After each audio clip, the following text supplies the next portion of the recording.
নিজের বাবার পকেট থেকে 10,000 টাকা চুরির মিথ্যা অপবাদে মার খেয়ে মুমূর্ষ অবস্থায় বাড়ির উঠোনে পড়ে আছে রনি। রনির সৎ মা আর সৎ ভাই একসাথে বলে তারা নাকি নিজের চোখে দেখেছে রনি টাকা নিয়েছে। তাদের কথাই বিশ্বাস করেন রনির বাবা শফিক মিয়া। ছেলেকে কোনো কথা বলার সুযোগও দেননি তিনি। রনি বারবার বলছিল সে চুরি করেনি, কিন্তু সেই কথা যেন কারো কানে পৌঁছালো না। রাগে অন্ধ হয়ে শফিক মিয়া রনিকে ক্রিকেট খেলার ব্যাট দিয়ে মারতে শুরু করেন। একসময় রনি আর দাঁড়িয়ে থাকতে পারেনি, পড়ে যায় উঠোনে। তবুও থামেনি সেই রাগ। সবশেষে দরজার সামনে দাঁড়িয়ে তিনি কঠিন গলায় বলেন, আজকে এই মুহূর্তে তুই আমার বাড়ি থেকে বের হয়ে যাবি। তোর মতো চোর ছেলে আমার দরকার নেই। ঘরের দরজার পাশে দাঁড়িয়ে তখন সৎমা আর সৎ ভাই, তাদের মুখে শয়তানি হাসি। উঠোনে পড়ে থাকা রনি নিঃশব্দে কাঁদছিল।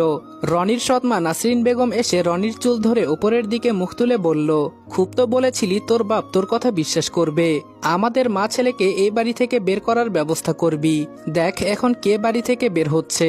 রনি নাসরিন বেগমকে বলল, আপনি আর আপনার আগের পক্ষের ছেলে মিলে টাকাগুলো সরিয়ে আমার নামে মিথ্যা অপবাদ দিয়েছেন।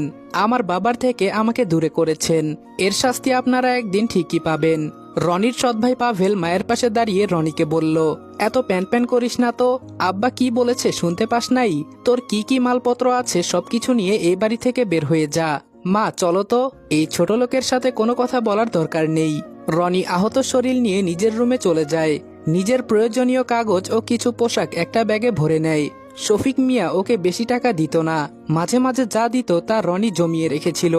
সে জানতো একদিন ওকে ওর নিজের বাড়ি থেকে বের করে দিবে, আর সেই জমিয়ে রাখা টাকাগুলো হবে ওর শেষ সম্বল। সব ব্যাগে ভরে রনি ব্যাগ নিয়ে চলে যায় ওর বাবার রুমে।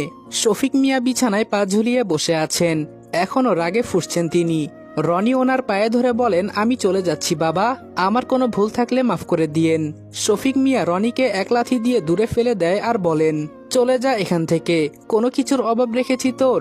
তাও তোর চুরি করতে হবে কেন? আজকে 10,000 টাকা চুরি করেছিস, কাল আরো টাকা ও সম্পত্তির জন্য আমার গলায় ছুরি চালাবি? এমন ছেলে বেঁচে থাকার থেকে মরে যাওয়া অনেক ভালো। রনি না চাইতেও কান্না করে দিল। তারপর শফিক মিয়ার উদ্দেশ্যে বলল, আমি বারবার বলেছি আমি চুরি করিনি, কিন্তু আপনি আমাকে বিশ্বাস করলেন না বাবা। আর রইল অভাবের কথা, 10 বছর আগে মা মারা যাওয়ার পর আমি বেঁচে আছি কিনা মরে গিয়েছি সেটাও খবর নেওয়ার সময় হয় নাই আপনার। আর আপনি করেছেন আমার অভাব পূরণ। আজকে আমি চলে যাচ্ছি, একদিন আপনি ঠিকই বুঝতে পারবেন আমি সত্যি ছিলাম নাকি মিথ্যা। সেদিন আপনার আফসোস ছাড়া আর কোনো পথই খোলা থাকবে না। চট্টগ্রামের মিরসরাই উপজেলায় নামমাত্র পরিবারের সাথে থাকতো রনি। সেখানে বাস স্ট্যান্ডে একটা ঢাকার বাসে বসে আছে ও। জমানো 1,000 টাকা দিয়ে টিকিট কেটেছে, মানি ব্যাগে টাকা, গন্তব্য অনিশ্চিত। রনি বাসে বসেই ভাবতে থাকে ও কোথায় যাবে আর কি করবে।